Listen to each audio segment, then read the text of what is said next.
अस्सलामुअलैकुम जी नाज़रीन, आप देख रहे हैं BLI न्यूज़ और आज हम आपके साथ एक इन्फॉर्मेटिव वीडियो को शेयर करते हैं। गूगल ने एंड्रॉयड के लिए स्क्रीनशॉट फीचर मुतारिफ कर दिया।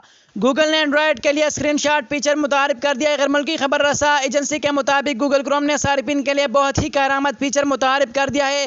कंपनी की जानिब से क्रोम के एडिटर ऑप्शन में बुलेट एंड स्क्रीनशॉट का फीचर शामिल किया गया है। नया फीचर गैर ज़रूरी मवाद को फ्रेम से बाहर करेगा, जबकि एड्रेस बार के साथ साथ वेब पेज को भी कैप्चर कर सकेगा।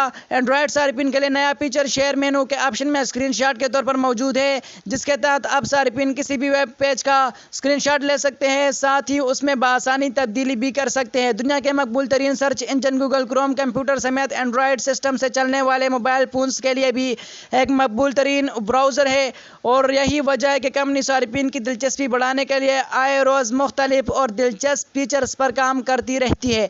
मज़ीद इसी तरह का इन्फॉर्मेटिव वीडियोज़ देखने के लिए हमारे यूट्यूब चैनल BLI न्यूज़ को ज़रूर सब्सक्राइब करें। अगर हमारी वीडियो आपको अच्छी लगती है तो अपने दोस्तों के साथ ज़रूर शेयर किया करें। मिलते हैं किसी नई वीडियो में, तब तक के लिए अपने दोस्त अपने भाई तौसीफ अहमद को इजाज़त दीजिए। अल्लाह हाफिज़।